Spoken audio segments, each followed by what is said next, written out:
Ladies and gentlemen, welcome back to the Jedi Council Chambers of the Graying Jedi podcast. I am UrzaMaster. Joining me as always, Lord Uther and Jedi Master Psyllium Maas. Welcome back, gentlemen.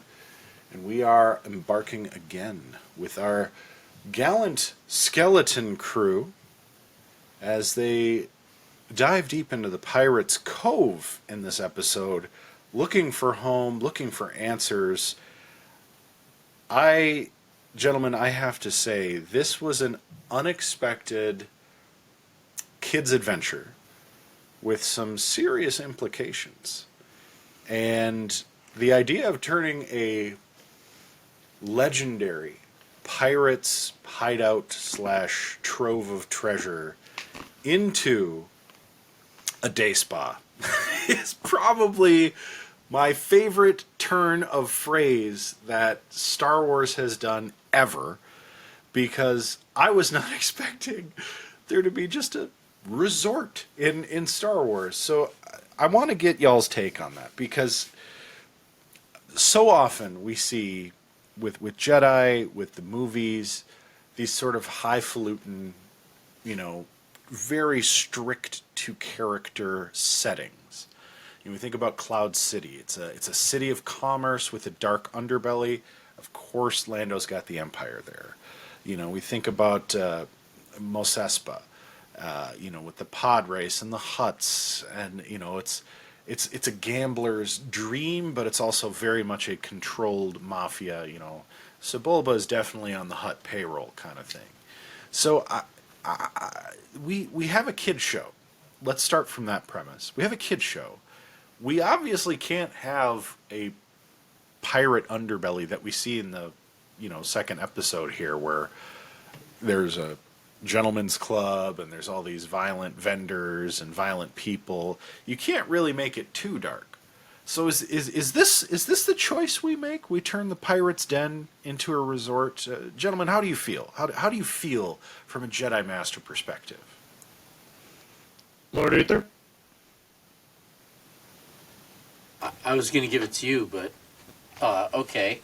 I think it's great writing, right? In order to avoid any kind of issues with the audience that I think this show is obviously presenting itself to. I think this is an effort.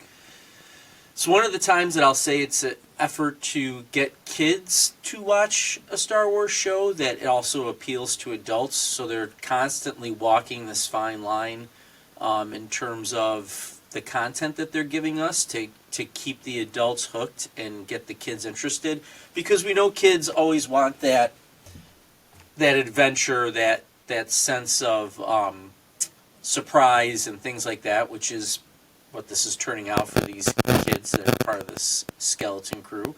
And then keeping people like the three of us interested enough, being old Star Wars fogies, that we want to continue watching the show. And for some reason, these writers just are hitting it right on the mark. So, Psyllium Maas, I'll hand it over to you to get your thoughts. I love what I love about it is that it's a comedic through line, but they're not sitting there saying, "Look, like the with the drum beats and the womp wah." They're not trying to foreground it. They're just saying, "Look, we've been building up this idea, Tack Renaud, pirate buccaneer extraordinaire, the one who found Ad Atten and all of its unlimited treasure. And, we're going to go to his home lair, which is filled with booby traps and all that." And so you're just imagining an Indiana Jones or a Goonies scenario where, all of that. And it's kind of deflating, right? Like for SM-33, like, the last time he was here, it was full of death traps and acid baths and lasers that could slice you in two. And now it's mud baths and a buffet, a swanky buffet, and suites that just have glorious views of the surrounding mountainsides. And I just love that. I love how it subverts the expectations of the characters, as well as just gives us, us old fogies, a delightful sort of commentary. Like, if they can develop it, if there's, they'll do it. They'll slap, they'll they'll pave paradise and put up a parking lot. They will anything for a buck, right? And so I love that it's used as a comic sort of counterbalance, but it's not the point of the episode. They're just supposed to continue on with their questing.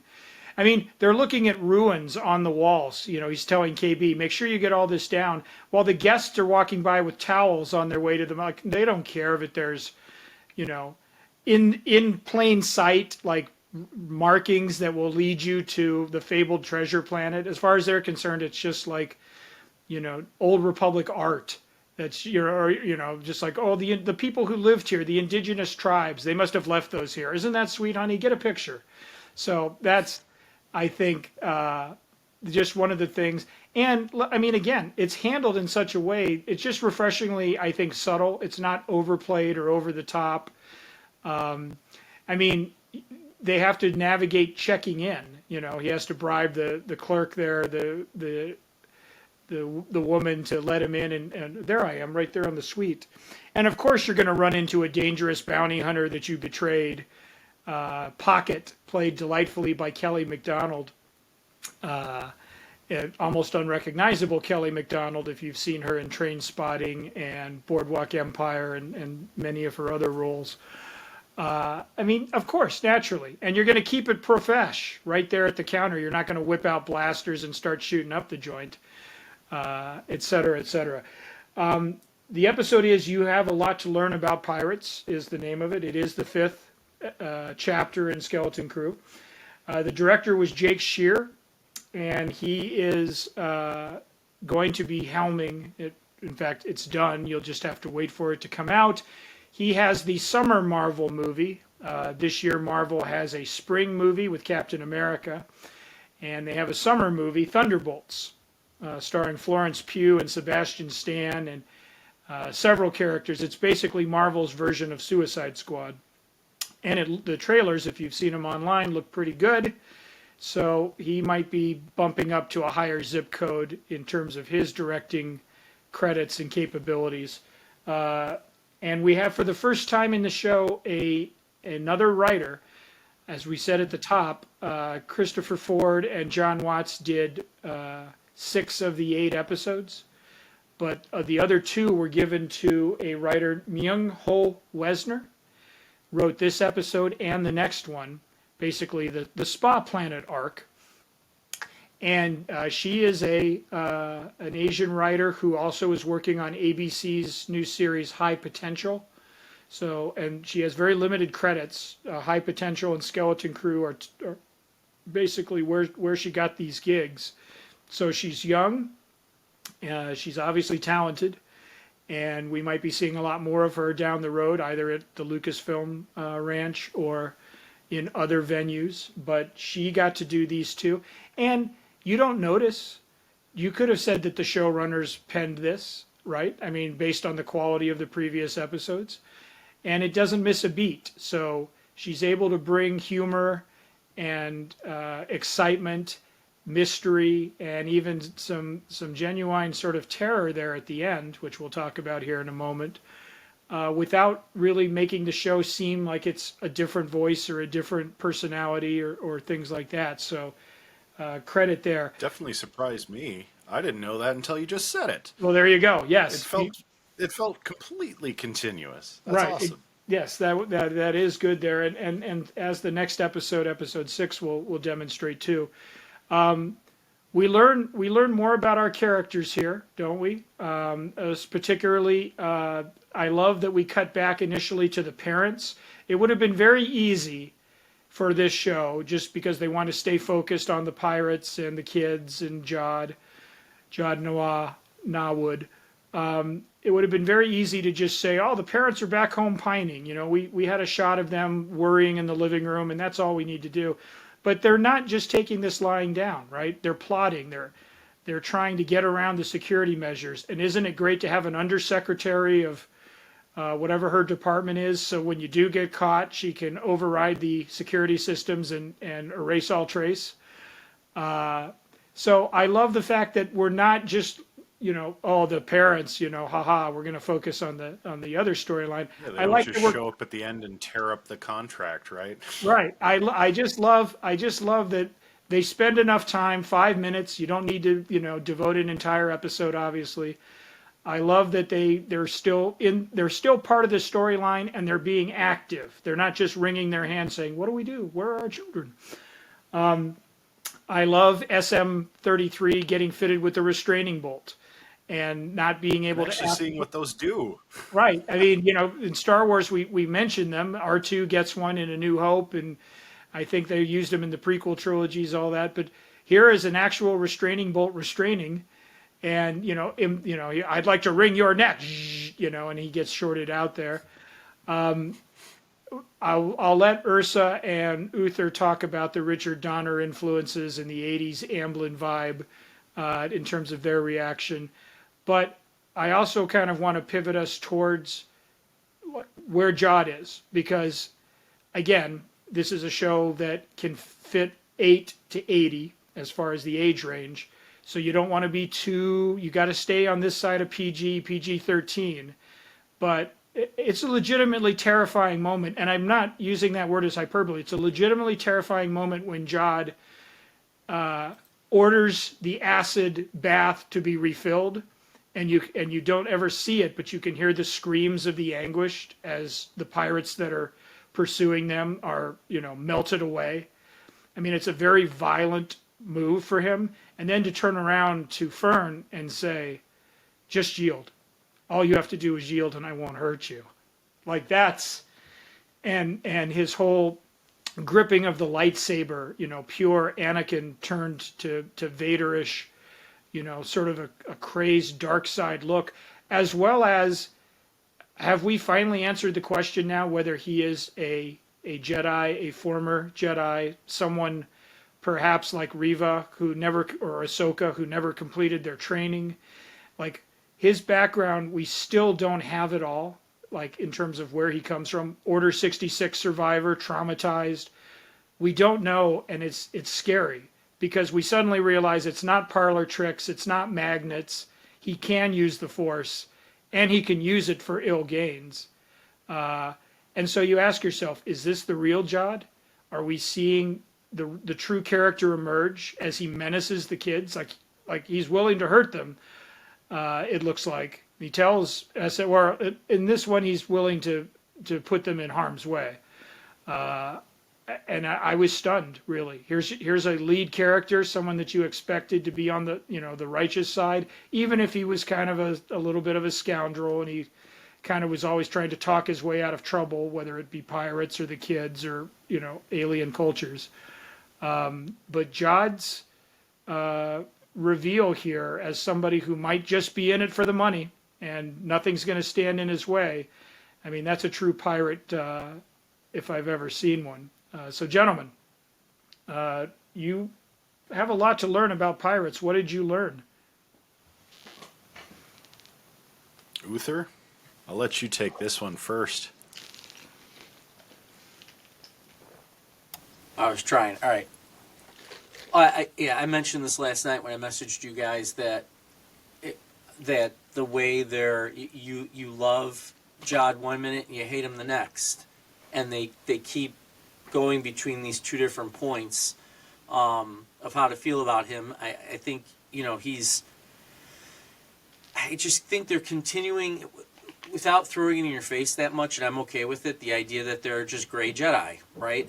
They play both sides of it, and I think we're seeing this even more so than we saw it in Ahsoka, where he's dabbling in the dark side pretty heavily, and then seems to be pulled back to the light side in a sense, like he's doing good and bad things. And as an adult, watching another adult threaten kids, like that almost makes your blood boil to the point that you think, I hate this guy, and then at some other point he's helping these kids. So it's helping the kids, I think, from almost a self-centered point. Though again, they don't throw that in your face either. Like you actually think he wants to truly help these kids, and but it keeps going back to him, being this worse than a scoundrel. Just all about the money. It's like he sees money or he sees those credits and he goes right to the dark side.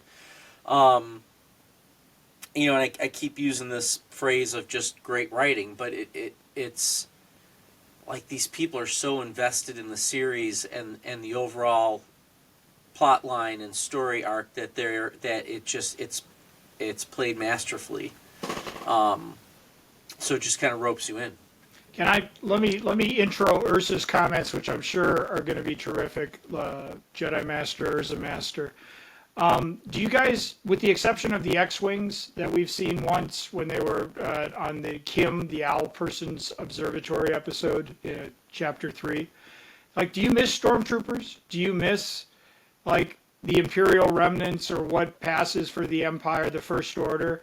Like, this show, through 5 episodes, as Jedi Master UrzaMaster has said, not only are we dealing with a different corner of the Star Wars universe, like, the storylines and alliances and imperial entanglements that it's just part of the series saga's DNA.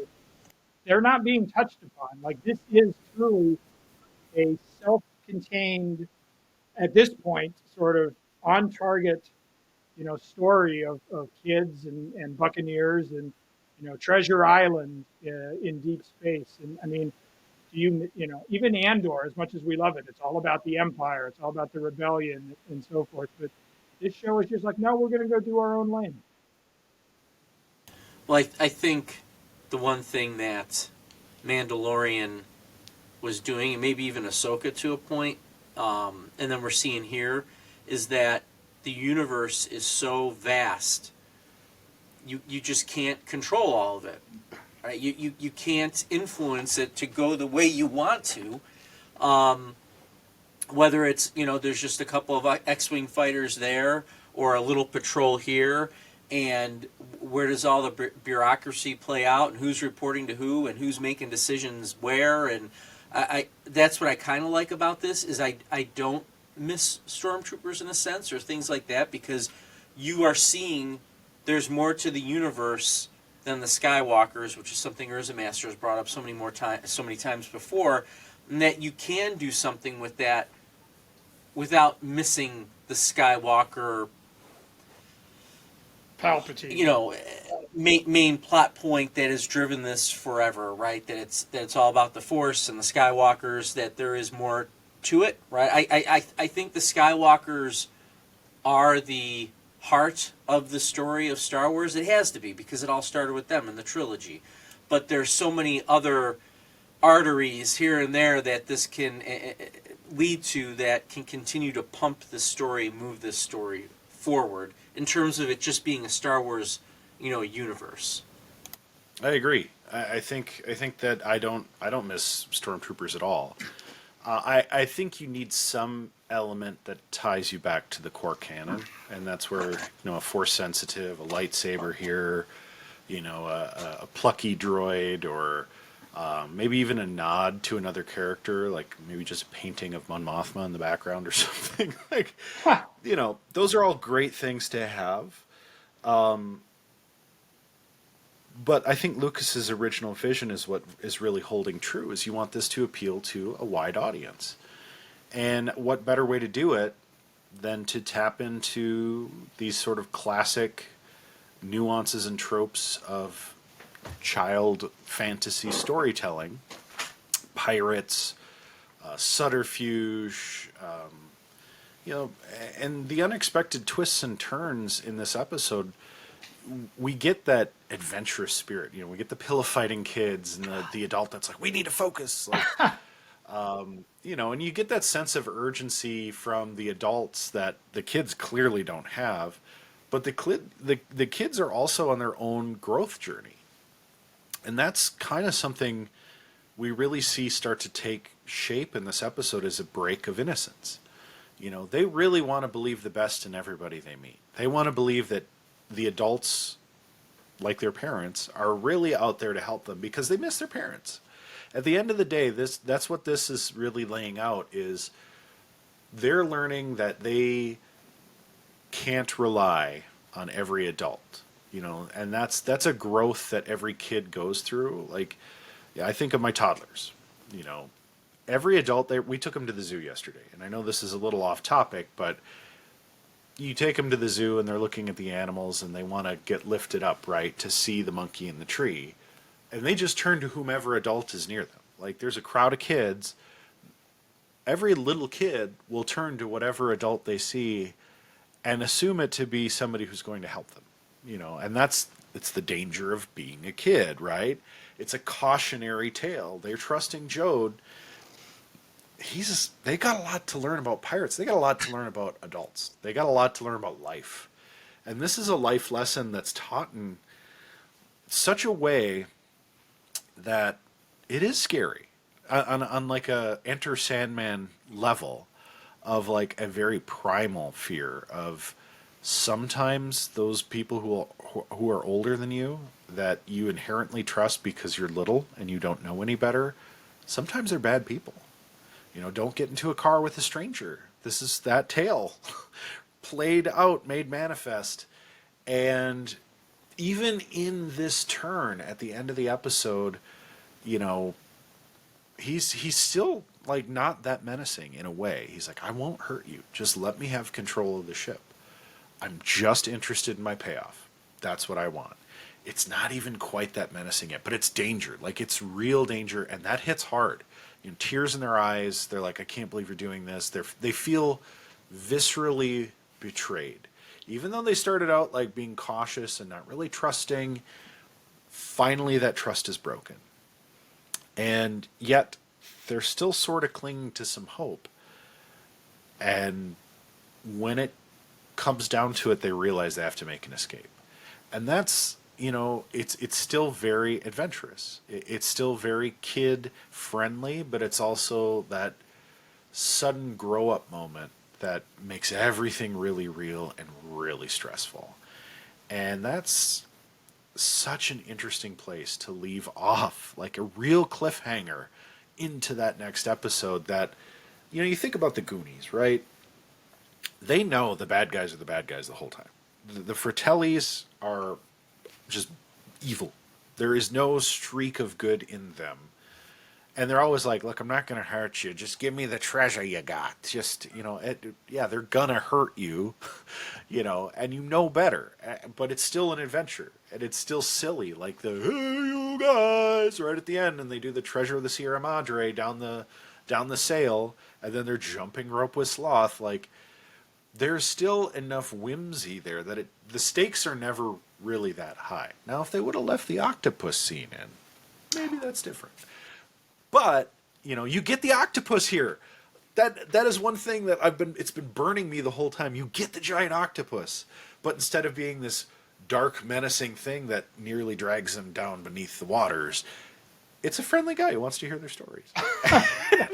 I loved that. It was a total flip of the script. It's basically Cthulhu is sitting in a mud bath, and he's just like, bye, buddy, I hope you find your dad. It's so good. And so brilliant, absolutely brilliant writing in that you get a lot of these topsy-turvy tropes of a child's story and a coming-of-age story. And it hits hard. Like, it really... It's an emotional gut punch to get this turn at the end of the episode. And it sets up the next episode incredibly well. But, in that same vein, it leaves you with more questions than answers. So, in some respects, like I see this moving in a direction where I'm like, boy, we're not getting a lot of answers here, even though we're getting the answers to get them home, right? It makes me wonder, like, where does this go? And that's the beauty of Star Wars, is like, you kind of know in A New Hope, you're headed towards a confrontation with Vader. Like, no matter what happens, Luke and Vader are going to face off. And then you get it in Empire somewhat, but you also get that kind of turn of the phrase where they're like, oh, now the bad guys have the upper hand. What's going to happen next? There's a redemption at the end. There's a payoff. There's a happy ending of some kind, even if it's a bit melancholy. You get that. This kind of episode, this kind of writing, leaves us in a place where it's like, gosh, how do they get out of this? And that is, one, for a kid's show, fantastic. I think of kids watching the show who are on the edge of their seats like, oh my gosh. there's wonder there. And it's still friendly for a young audience, but as an adult watching this, I'm like, oh man, like I have now that renewed little kid sense of wonder where I'm like, what are they gonna do next? Like I don't know. I don't know, and that's the coolest thing ever. So with that, we do have to bestow upon this episode a Kyber Crystal rating. Like it or not, I know we see a blue lightsaber in this episode that skids away, which was also a great moment. Gentlemen, Jedi Masters, what Kyber Crystal do you give episode 5 of Skeleton Crew, starting with Psyllium Maas?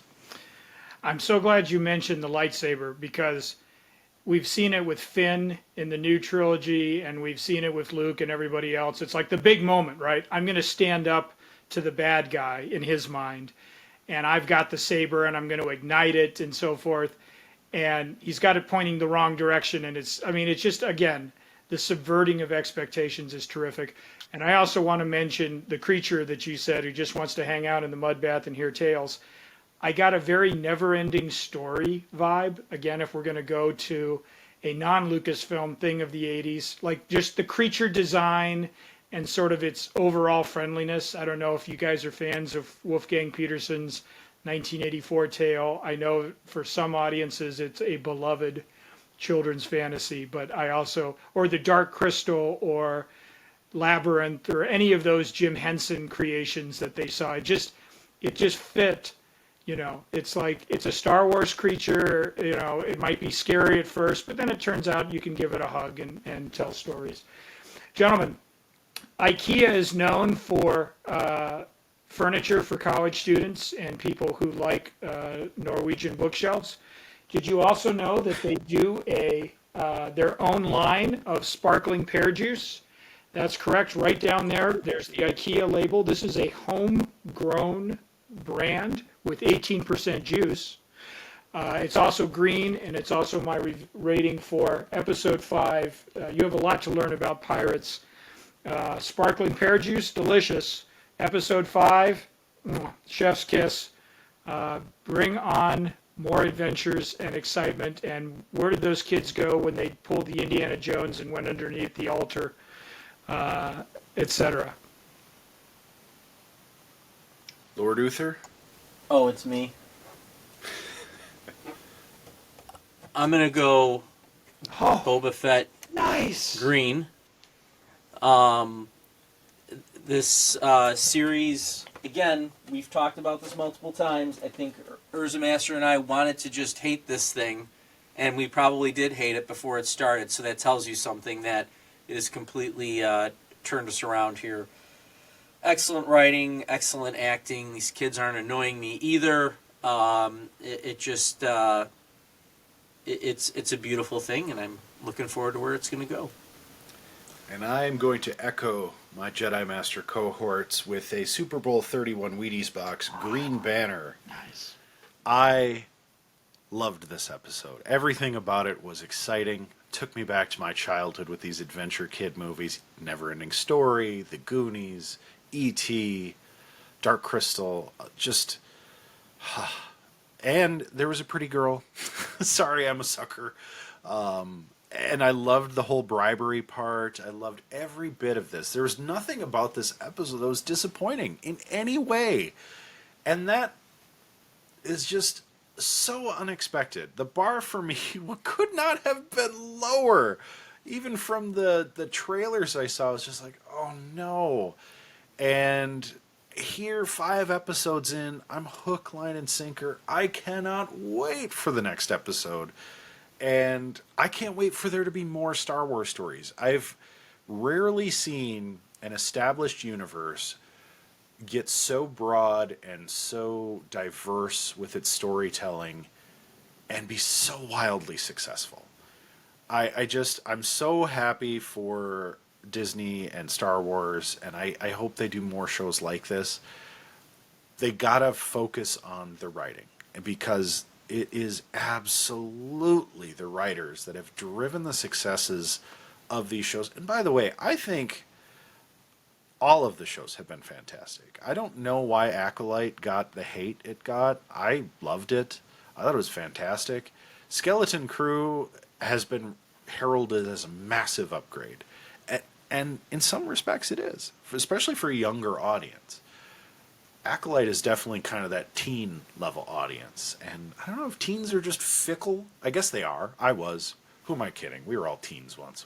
Now that we're graying, we can appreciate it. So, Disney, I know you watch. I know Kathleen Kennedy's like, bravo, I love this podcast.